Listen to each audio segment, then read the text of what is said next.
Welcome once again to this week's edition of An Irritable Person's Mailbag, during which I will read to you everything you could have read for yourself on my Substack, Ask an Irritable Person. Monday. Dear Irritable Person, it's nearly 2 in the morning and I have 27 things that I didn't get to today. Technically, I guess I didn't get to them yesterday. I'd like to tackle at least half of them before dawn. If I don't, I know I'll slip further into my nightly depression. I can't judge which task I should do next. Can you help me prioritize? Should I tackle them in alphabetical order? And if so, should I go alphabetically by verb, clean, sort, cook, etc., or by subject matter, toilet, tchotchkes, tricolor pasta? Or is that more randomized as opposed to prioritization? I just realized that by the time you read this, several days will have passed. Why did I decide to write you? Write is near the end of the alphabet. What is to become of me? Sincerely, Not Thinking Clearly. Dear Not Thinking Clearly, I'm hoping that this is a daily problem for you. Otherwise, writing you back is really a tremendous waste of my time. Fortunately, I know exactly what you should do, but you need to do it at the same time every night and in the exact way I'm going to describe to you. Are you ready? At 10 p.m. every night, I want you to put a comfortable pillow on the floor at the base of a wall. There should be no furniture and nothing breakable nearby. Clear a space if necessary. Next, I want you to place the top of your head on the pillow facing away from the wall. Then, I want you to do a headstand using the wall for support.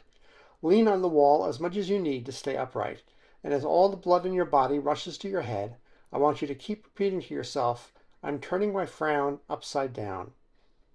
This is why no one in the Middle Ages was ever depressed, by the way.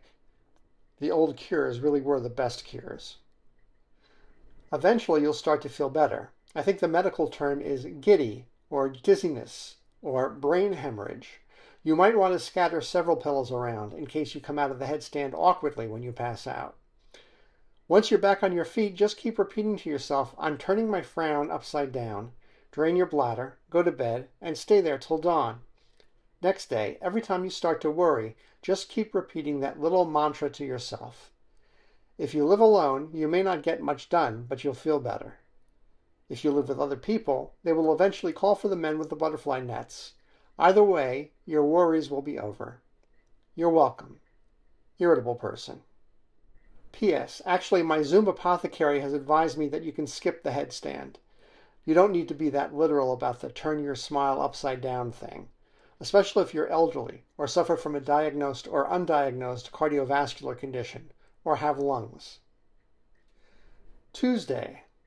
Dear Irritable Person, I own my own company and frankly it can run just as well without me. Nevertheless, I show up for work every day because I just don't know where else to be or what to do. I spend weekends waiting for Monday to come around again. I've never taken a vacation in my life, but hearing about that lavish destination wedding, don't make me say their names, made me think if he can do it, maybe I can too. Not get married, just take a few days off on a smaller yet still lavish scale. Maybe. I worry that my executives and managers and employees might need me while I'm gone. Well, I'm only a phone call away, and I can always come back from, I'm thinking Maui, at a moment's notice. Maui seems suitably exotic and plenty far away, yet still somehow in the United States. I'm scared. 7 days seems like a long time for my business to be without me. And vice versa. Vice versa big time. I feel adrift already. And what about those under me? I can only imagine how lost and resentful the people I underpay might become in my absence. But I'm being silly. If I want to, I can come back in an instant, plus several hours on the plane. Why not just do it? I'm so glad that I put this all down on paper. It really helped me decide. I'm definitely not taking a vacation. Thanks for your help. The Decider. Dear Decider, well, I wasn't prepared for that last-minute twist.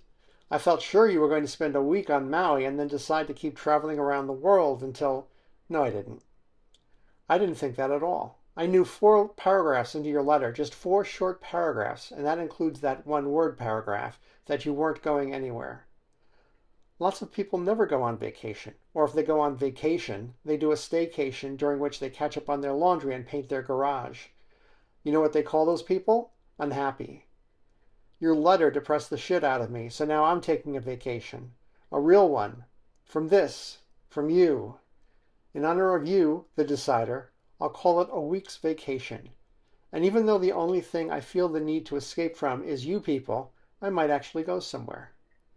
I certainly won't be doing laundry, unless you count my fully clothed dips in the crick near my hut. And I won't be painting my garage because I don't need a garage, since I don't have a car. 1 week's vacation. And after a week, will I be back? Or will I be away longer? A month? A season? We'll see. Sincerely, Irritable Person. And that's it for this week's mailbag. Look for Irritable Person's weekly catch-up audio mailbag every Sunday, and follow the daily column Ask an Irritable Person, which usually runs every Monday through Friday on Substack. Or subscribe. It's free and virtually certain to remain so for the foreseeable future.